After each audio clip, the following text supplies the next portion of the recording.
অজু করার সময় কি কি দোয়া পড়া দরকার? খুব দরকারি এবং সুন্দর একটি প্রশ্ন। অজু করার সময় আমরা কোন কোন দোয়া পড়ব? অজুর শুরুতে দোয়া আছে, শেষে দোয়া আছে। দোয়া মানে জিকির। নবী করিম সাল্লাল্লাহু আলাইহি সাল্লাম থেকে তিরমিজি বর্ণিত হাদিসে আমরা জানতে পারি, তিনি ইরশাদ করেছেন, লা ওযু লিমান লাম ইউসাম্মিল্লাহ। যে ব্যক্তি বিসমিল্লাহ বলল না, তার অজু পূর্ণাঙ্গ হবে না। অজু হবে কিন্তু অজু কি হবে না? পূর্ণাঙ্গ হবে না, অজুতে অপূর্ণতা থাকবে। এই জন্য অজুর শুরুতে বলতে হবে বিসমিল্লাহ। কি বলতে হবে? বিসমিল্লাহ বলে এরপরে অজু শুরু করতে হবে। আমাদের অনেকেই আছি আমরা, ওই যে মোবাইলের ব্যস্ততা, নানা ব্যস্ততার কারণে আমরা এসে ট্যাপটা ছেড়ে দিয়ে হুট করে হাত ঢুকে দিয়ে আমরা অজু শুরু করে দিই। বিসমিল্লাহ বলার আর খোঁজ খবর। অনেক ইমামদের মতে বিসমিল্লাহ না বললে অজুই হবে না, যদিও এটা মুফতাবিহি বা ফতোয়া না এই কথার উপরে। এই কথা চাইতে অজু হয়ে যাবে, এটাই সঠিক। কিন্তু অজু যদি বিসমিল্লাহ বলা ছাড়া করেন, মানটা একটু কম হবে, তরকারি লবণের কমের মতো, এটার কোয়ালিটি একটু কম হবে, কোন রকম হলো আর কি। তো কোন রকম হলে তো হবে না। নবী করিম সাল্লাল্লাহু আলাইহি সাল্লাম বলেছেন, অজুর ক্ষেত্রে সব সময় আসবিগুল ওযু, তোমরা অজুকে পূর্ণাঙ্গ রূপে করো। আই আকমিলুল ওযু।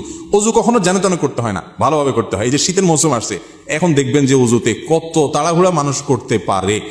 গরমের সময় দেখবেন অজুখানা সিরিয়াল লাগে থাকে, আর শীতের সময় অজুখানা সব সিটগুলো খালি। কারণ আসরের অজু দিয়া এশা পার করার বুদ্ধি।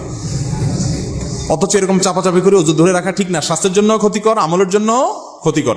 এই জন্য ওয়াইলুল আকাবিনান নার হাদিসে আসছে, পায়ের গিরা, গোড়ালি, এই যে চিপা চাপা আঙ্গুলের শুকনা থাকে, এগুলো বিশেষ করে শীতের সময়, অন্য সময় তো বটেই, শীতের সময় বিশেষভাবে এগুলোকে যত্ন সহকারে ধুইতে হয়। যাই হোক, তো অজুর শুরুতে বিসমিল্লাহ বলতে হবে। কি বলতে হবে?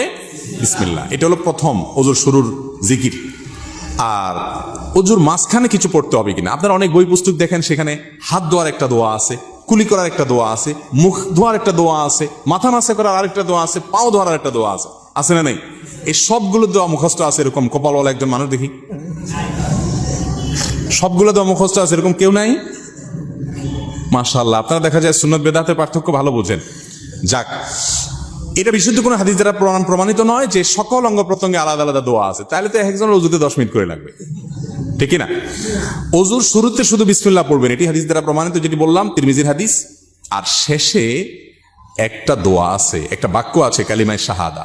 সহিহ মুসলিমের হাদিসে আসছে, নবী করিম সাল্লাল্লাহু আলাইহি সাল্লাম বলেছেন, কেউ যদি অজু সুন্দরভাবে করে, ভালো করে কুলি করে, ডলে ডলে অজু করে, এরপরে শেষে যদি এই বাক্যটা পড়ে, তাহলে জান্নাতের 8টা দরজার সবগুলো একসাথে খুলে যায় এবং সে যে কোনোটা দিয়ে প্রবেশ করতে পারে। সে বাক্য হলো কি? সে বাক্য হলো, আশহাদু আল্লা ইলাহা ইল্লাল্লাহু ওয়াহদাহু লা শারীকা লাহু ওয়া আশহাদু আন্না মুহাম্মাদান আবদুহু ওয়া রাসূলুহু। ওযুর শেষ এই কালিমায়ে শাহাদা পাঠ করবেন। এটাকে আমি বলি, এটা হলো জান্নাতের 8 দরজার কমন রিমোট।